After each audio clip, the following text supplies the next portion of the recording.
Hi, welcome to episode 75 of the Corner of Knit and Tea. I'm Laura, also known as Fluffy K on Ravelry, Fluffy Kira on Instagram and Twitter.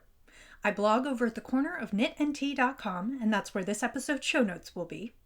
I have an Etsy shop called The Stash Buckler, Adventures in Yarn, where I sell my handspun yarns. And finally, we have a Ravelry group called The Corner of Knit and Tea. Hi!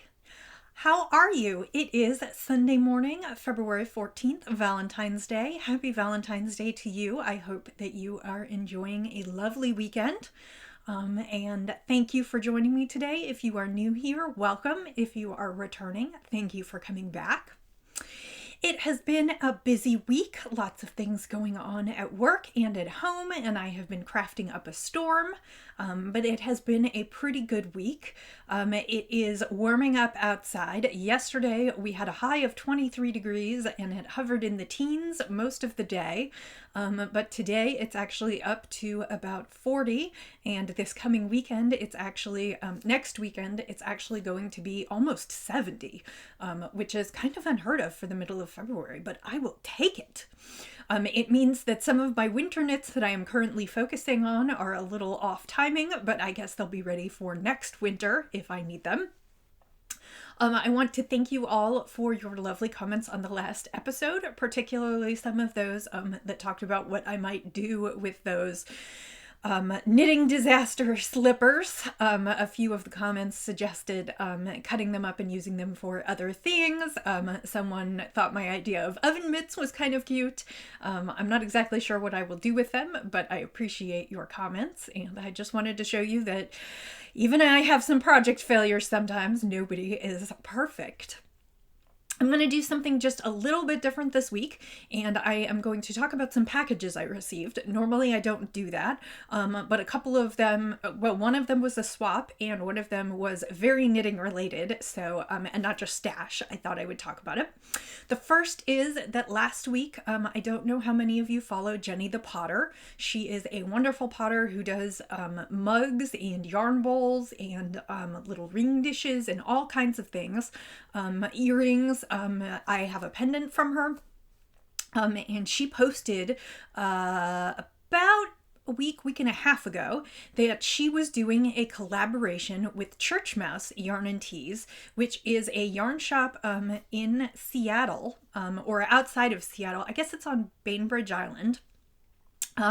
And Church Mouse Yarn and Teas is a yarn and tea shop. So my goal is to make it there one day because it's all of my favorite things in one place. But Jenny the Potter announced that she was doing a collaboration with them, and she was doing a necklace. And I, of course, had to buy. You'll see why in just a minute. It came in this cute little bottle with, it's a tea leaf knitter's charm from Jenny the Potter and Church Mouse Yarn and Teas, and I just need to get it out from inside this jar.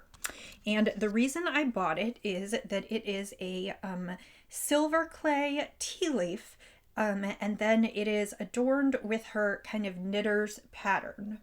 So, hope you can see that there. And I just thought, what would be more perfect for me than a tea leaf that looks like knitting?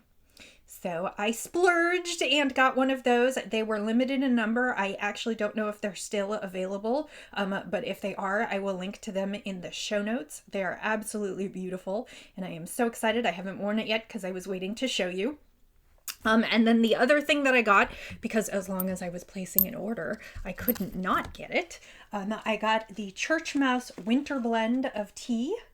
And this says a comforting blend perfect for fireside knit, full-flavored flowery Assam balanced by lighter, more fragrant Ceylons, interwoven with golden-tipped threads of smoky China Unum, and finished with a wistful memory of summer and fruits. Enjoy with or without milk and sugar. So I am going to give this a try this week. This is actually not what I'm drinking today, but I just thought that I would share that package that I received this week, as it is so close to the corner of knit and tea. The second thing that I received this week, which was a lot of fun, was a few weeks ago, I was contacted by the Spicy Homemaker, who is Melissa, and she has a podcast, and she said that she was going to run a Valentine's Day swap for podcasters. So she contacted people who have their own podcasts, and she said she contacted about 100 people, and I'm not exactly sure how many she ended up with, but we all agreed to do a little Valentine's Day swap. And I was matched up with a woman by the name of Carolyn, who does the Penguin Coffee Klatch podcast. It is an audio podcast and it is available on iTunes. And I believe they also have a website. I listened to an episode or two there. I had not heard of it before, so it was nice to meet someone and get exposed to a new podcast. And she sent me a lovely little package this week. I'm not going to show you all of it, but I will show you a few of my favorite bits. She sent me this lovely bag with teapots on it. And it is the perfect size for a Notion bag. It's got a nice little zip and it's interfaced and pretty sturdy, and it is a beautiful bag, and I am excited about that. And she also sent me some tea, which of course is lovely. She sent me some Twinings tea. I love Lady Grey tea. She also sent me some English breakfast and some Earl Grey, and so these will keep me company in the next several weeks. Love teas. And the final thing that she sent me, and this was kind of exciting, I kind of squeed a little bit over this, is she sent me some opal minis, and actually these look like they might be a couple of the Advent minis from the Advent kit just by the wrapping on the label. But these are a couple of the opal minis, and I have not worked with any of the opal minis, so that was kind of exciting. So thank you, Carolyn, very much. It was a lovely package. It had a few other things in it, but I didn't want to bring everything to the podcast. But I thought that was kind of a fun exchange this week. And so thank you, Melissa, and for organizing, and Carolyn for a lovely package. So that was kind of the news to start before the podcast, some of the things that didn't quite fit in elsewhere. Let's go ahead and get into everything else. Today's tea that I am drinking is Organic Berry Wellness from Mighty Leaf, and they do not list the ingredients on the package, so I went and looked it up. It's a variety of berries, orange. It's also got some spices in it, including, I believe there's some licorice or anise in here. So I love this one, but I understand that it may be not quite what everyone wants. And today I actually remembered to bring tissue because it seems like as soon as I talk to you and drink some tea, my nose runs. So Organic Berry Wellness, and this is again in my Hoops and Yo-Yo mug, although it's kind of funny because it says caffeinate me, and of course this is a decaf because it's a berry tea, it's herbal, but I'm drinking it in here anyway, and this is delicious. I have drunk this for a while, but it's a nice pleasing pink color, which is perfect for Valentine's Day. And I'm not ill, with the weather going up and down, my nose is running, and I just thought some berry tea would be very nice and hit the spot. So let's move on. Lots of activity with the knits. The first thing that I have to show you is, I should say that I finished my niece's slippers, but those got mailed off right away. There's a picture of them in my Instagram feed and on my blog, or not on my blog, on in Ravelry. I have pictures. Those were the simple garter stitch slippers that I did, and I showed you the first one last week, and they were adorable. And my sister already sent me a picture with her wearing them, so they fit. And so that was one disaster averted from the nightmare slipper knitting. So the second project that is finished, I am super excited. Mom's mittens, they are done. And actually they are still flipped inside out so you can see the liners because they are still a little damp from blocking, but I am super happy with how they came out, and I will shove those liners back in there in another day or so and mail those off to Mom this week. And that is a huge load off of my mind that they are done and I'm very happy with them. The dark blue is the Sanguine Griffin Bugga in Blue Lobster. Sanguine Griffin, unfortunately, is no longer dying. However, the Verdant Griffin, which is Griffin's half of the Sanguine Griffin, is still dying, although I'm not sure that I've seen this colorway.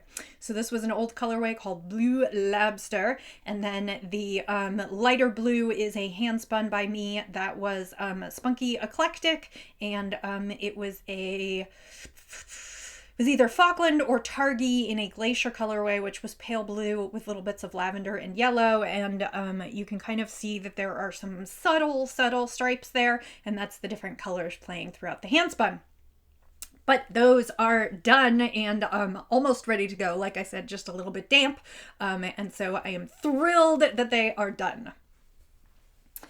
The third project that is finished for this week is not something that I discussed with you. Wes and I have some traditions with Valentine's Day. We always go to the same restaurant on Valentine's Day, and we have been since we started living in the same city together. Wes and I actually dated long distance for about 3 years because I was in graduate school and he was finishing up undergraduate school, and so I was in Los Angeles and he was in Manhattan, Kansas at K-State. And so we did not spend several years of Valentine's Days together in our relationship. But when I first moved to Kansas City, the first year we went to this wonderful Thai restaurant and there was no one there. We were like the only people in the restaurant. And we have continued going every year, and every year it gets a little bit more crowded, but we never have trouble getting in, and it has kind of become a tradition for us. That said, in general, we don't do a lot with gifts. We always get each other cards, and Wes picks out the most beautiful cards. I can't even... He picks out wonderful cards, and I love that. And I tend to pick out something usually smart-ass, which kind of fits me. But normally we don't exchange gifts, really, or if we do, it's just something a little small. We just don't make a huge deal out of it.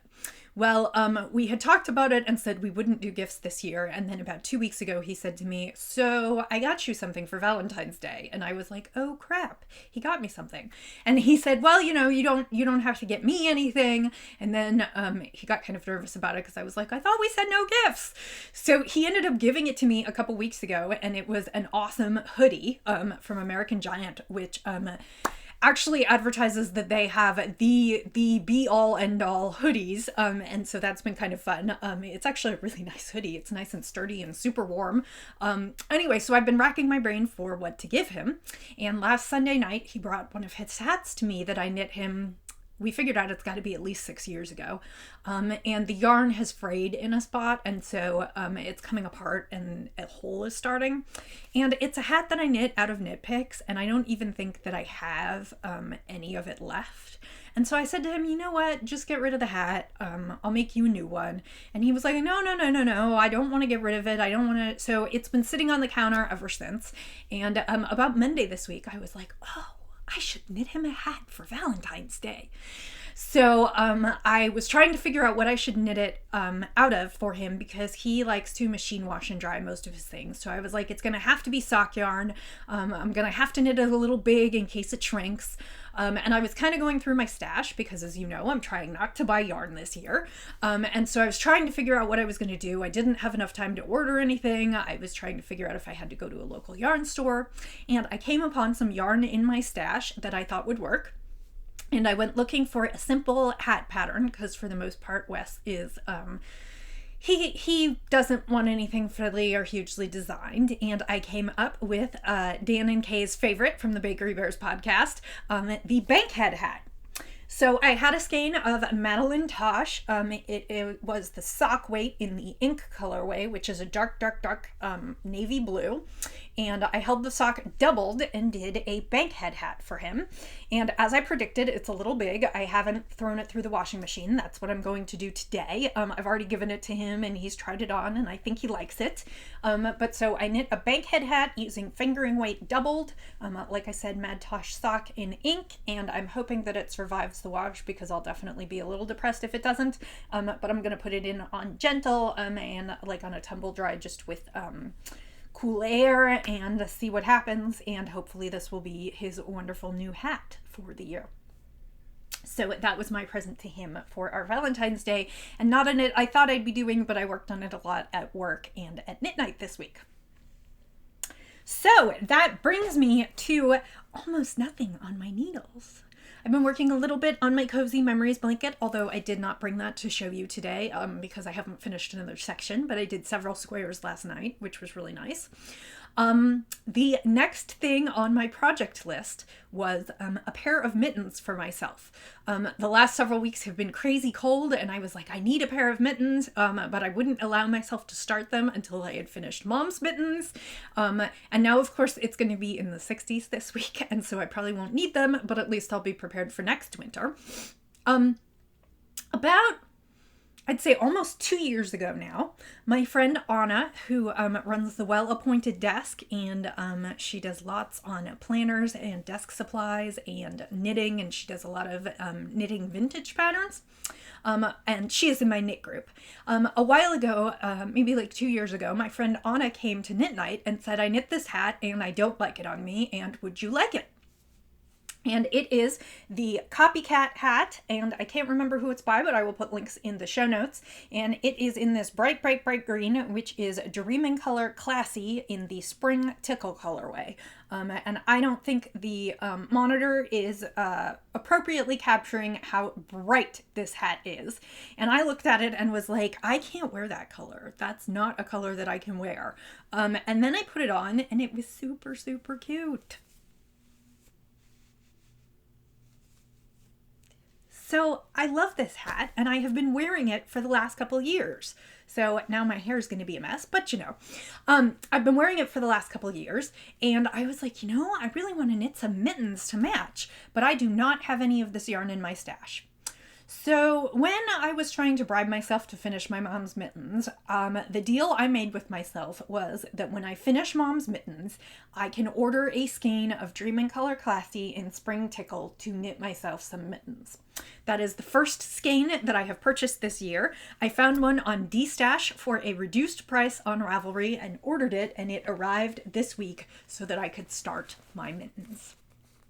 So yesterday we played Dungeons and Dragons in the basement all day, and I worked on my mitten, and I actually ended up ripping it a couple times because I wasn't entirely happy with the gauge I was getting, and I finally got to where I'm happy with it, and so I have the first mitten about half done, and this is the Antler Mitten pattern by Tin Can Knits. And again, the yarn is Dream Color Classy in the colorway Spring Tickle. And I have gotten through the thumb gusset and need to finish the top of the mitten and then do the thumb. But these are working up super quickly. And then the other thing that I have decided to do, and I apologize for the plastic, is I have decided to line them to make them super warm. And this is some yarn. It's kind of hard to see. It's a royal purple. And this was dyed by Two Windows Dye Company. This is a company out of Huntington, Kansas. So it's a semi-localish to me dyer, and she does this beautiful lace weight. This is what's left over after I knit Girasole by Jared Flood, which is a huge shawl pattern. I probably used, I don't even remember, but I think it's around 1,000 yards for that shawl. And this is what's left over, which is still 90 grams. And I think, so I'm going to do the lining out of this because it's super soft, and I think it will make a great lining and make those super warm mittens. And then I haven't decided if I'm going to do something else with the leftover lace weight and make like a scarf to match or something. I don't know. Anyway, so this is the project that I'm starting. Like I said, Spring Tickle Antler Mittens with the purple lining, and I'm going to be working on those in some quiet spots this week, taking them, they're my lunchtime project, and when I can only do a few rows at a time. So that is what the new whip for this week is, the Antler Mittens. The next project that I am going to start probably this afternoon and certainly tomorrow. Tomorrow is the celebration of President's Day in the United States. And so I actually have the day off work, which means I plan to sit home and knit. I, a while ago, decided that I wanted to knit this sweater pattern. This is the FaroPullover, and it is by Amy Christophers. And it is a beautiful sweater pattern that is knit cuff of the sleeve to cuff of the sleeve across, and you just keep adding and subtracting stitches as you need them. And it is a cables and lace pattern. I'm trying to get really close so you can kind of see it. And I printed in black and white, which is probably not the best, but it is this beautiful pullover, and it calls for an Aran weight yarn. And a while ago, I bought some yarn from Jill Draper Makes Stuff. And if you are not familiar with Jill Draper Makes Stuff, she has blends of wool from sheep that come in the that are being raised in the United States, and most of the time all of her yarns are milled in the United States. So it is a US made product, and she has these crazy Aran weight skeins that are 1,260 yards, and she calls them Empire. And they're these huge fluffy skeins. They weigh, I think the tag said 1.7 pounds. And they are just enormous. And I got one a while ago in one of my favorite colors, burgundy. And she mostly kettle dyes them. She does some variegates, but a lot of them are semi-solids that are kettle dyed and are just absolutely gorgeous. And so I sat down to wind the yarn, and I kind of wanted to keep it all in one cake. Because if you get a skein that is 1,260 yards, the benefit is that you never have to change skeins and weave in lots of ends. And so I figured I might as well wind it as one big skein. And my Swift actually wouldn't even cooperate to take it on there. So I had to sit on the couch and hand wind this. And it took me a couple of hours. And actually there was one small knot in the skein. So this is not even the entire skein. But I finished winding my Jill Draper Empire in burgundy, and yes, it is about the size of my head. And like I said, this is not even the full skein. There is another smaller ball that's probably a few hundred yards. So this is going to be a home project for a while because it's kind of crazy. It is this beautiful, beautiful burgundy, and I don't think the shading is showing on the monitor, but I will definitely take some pictures as I knit. I've already posted a picture of the swatch, and to be honest, I haven't even figured out if I'm on gauge yet. I washed it, and I was on gauge before I washed I knit it. I was on gauge. She gives both gauge before, for the pattern, they give gauge both before and after washed and blocked. So I made gauge before, and I haven't even measured the swatch for after, but that is what I plan to do today and then cast on for my sweater. So that is the next project that's coming up. And like I said, because of this enormous ball of yarn, I suspect this is going to be a home project for a while, because it's going to be a weighty project. But I am super excited about the sweater. I'm kind of in the I want to knit all the sweaters mojo right now, and that's probably because it's been so cold, but it is going to start to get warmer soon, so we'll have to see about that. But again, that is the FaroPullover by Amy Christoffers, and I will be starting that and hopefully have something good to show you next week. So that's the end of knitting. Let's move on to spinning. Last week, I showed you the in-progress spin that I had. I was doing Hello Yarn. It's a BFL silk in the colorway Claude Horrors, which was browns and red, kind of a orangey russets, and browns and tans and kind of gold and ochre in there a little bit. And I was working on a cable ply, and I believe last week I had a 2-ply on one bobbin, and then I had singles on the other bobbin, and I went back and 2-plied the bobbin that had singles on it, and then I sat down to cable ply, and I realized I did not have enough tension I had not overplied the 2-plies enough to have them reverse into a cable ply. So then I spent another evening running those through the mini spinner and adding some extra twist on those to get those really energized. And as of Thursday night, I went ahead and plied my cable yarn, and it is dry and squishy, and it is exactly what I wanted it to be. I don't know if you can tell, but the cable ply gives it a really rounded structure, and it almost looks like chain links.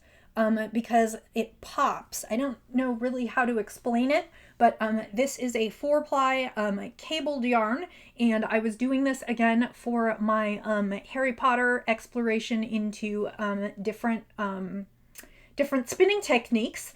And like I said, this is done. It is about 270 yards. It's not going to go in the shop. I don't know exactly what I'm going to do with it. Right now I'm just going to stare at it because it is pretty yarn.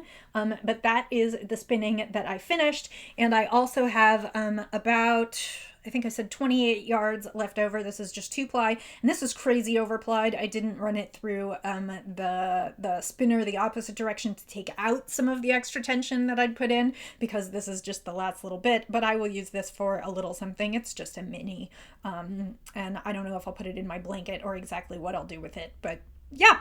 So that is the Clawed Horrors and the cable spun yarn that I was trying for, which means I'm also halfway through my spin project, which is where I need to be this month. As you remember, I did a 2-ply. Now I've done the cable 4-ply. What is left is a true 3-ply, whereby I will divide the braid into 3 equal parts, put it on separate bobbins, and then ply it together, as opposed to a Navajo or chain ply where I would ply the singles and then I would ply it together using a kind of crochet chain loop that would make it a 3-ply. But a true 3-ply I think is a little bit rounder, and I actually enjoy those quite a bit. I find that when I Navajo ply or chain ply, there's the little bit where the loops come together. There's a little bump every time I make another loop. So I actually like the true 3-ply. That is the next on my docket, and then the fourth and final yarn is a single ply yarn. And so I will be working on those in the next month or so, and you will see some of those. Some of them will be for the shop, some of them won't. But that is my spinning study in different plied yarns. Last week, I also showed you my next spin, which was a braid of Australian Merino. I think I called it Superwash Merino last night. It is not, or last week. It is not Superwash. It is Australian Merino. It is from Skein Yarns and Fiber, and it was in the colorway Meadow, which was greens with a little bit of yellows, and I have gotten halfway through that because I only finished the cable ply on Thursday. I am halfway through that, and as you can see on my bobbin, it's spinning super thin. I'm very happy with this. I can't wait to ply this together. I have the other half to spin. I'm hoping to maybe do that tonight, even though it's 2 ounces. And then I could ply tomorrow while I'm off work. If not, I will definitely finish the singles tomorrow and then ply on Tuesday, which means I need another yarn for the week. I pulled out another braid from the stash. This is a club colorway from Southern Cross Fiber. It is a 60% Polworth, 40% bamboo, and it is in the Splendor colorway. And it is just beautiful. You can see that the bamboo gives it kind of a muted shading, but it will also give it some shiny and well, it will give it some shiny and some durability. And this is in a variety of colors. It's got some pinks and oranges and reds and purples and some greens and then a little bit of gray. And I think this will be super, super pretty. Now I don't know if Polworth and bamboo is really the best way to do this, especially because it's not superwash, but I actually am thinking that this would make beautiful sock yarn. So I haven't decided exactly how I'm going to spin it, if I'm going to try and stripe it or exactly what I'm going to do with it. But this one's going to be interesting, and I'm going to be working on this one this week. This will also be for the shop. So if it interests you, keep an eye out, and I will be posting pictures and whatnot. So that brings me to the end of most of what I had prepared. The one thing that I did tell you is that I would show you the prize yarn, and I actually changed my mind from what I semi-talked about last week. This is the next to last day to enter the Selfish Craft Along in the group. It ends tomorrow at midnight your time. That's February 15th, and I will be locking the thread probably early in the morning of the 16th and doing the random number generator draw for prizes. We have 2 patterns. 2 lucky winners will each receive a pattern up to $7 from group member Vinka Kent, and thank you. That is wonderful. And I am donating a prize, and last week I said it was going to be some alpaca, but I realized I just gave away alpaca. So I found something else in my stash that I thought you might enjoy. This is a skein of Mountain Colors. It is barefoot yarn, which is 60% superwash wool, 25% mohair, 15% nylon, and it is in the colorway burgundy. It is 400 yards per the skein. It is lovely, lovely sock yarn that makes beautiful, beautiful warm socks, and the mohair gives it just a bit of a halo and some extra warmth. So this is what I will be giving away as a prize in the Selfish Craft Along. Remember, these are things that you crafted for yourself between January 1st and February 15th. You just need to post a picture of the finished object. It can be knit, crocheted, spun, woven, sewn. We are open to all crafts. So if you have done anything for yourself in the time, run over to the Ravelry group. That's the corner of Knit and Tea, and go ahead and post in the finished objects thread. And I will be locking that in another day and a half and drawing some prizes. And I don't think I'm going to wait till the next podcast to announce those prizes because it ends tomorrow, and that's a whole week. So I think what I will probably do is run the random number generator probably on Wednesday, the 17th, and I will go ahead and post the winners in the thread and earburn you. So that is everything that I have for you today. I hope you are having a lovely weekend. For those of you who celebrate Valentine's Day, enjoy. For those of you who get the President's Day holiday off tomorrow, enjoy that as well. For the rest of you, I hope that you have a wonderful, wonderful week with crafting and all kinds of fun things. Stay warm or stay cool if you're in the Southern Hemisphere and in a different climate. And I will say, as I always do, until I see you next time, happy knitting, happy spinning, happy sipping, and I'll see you next time. Bye.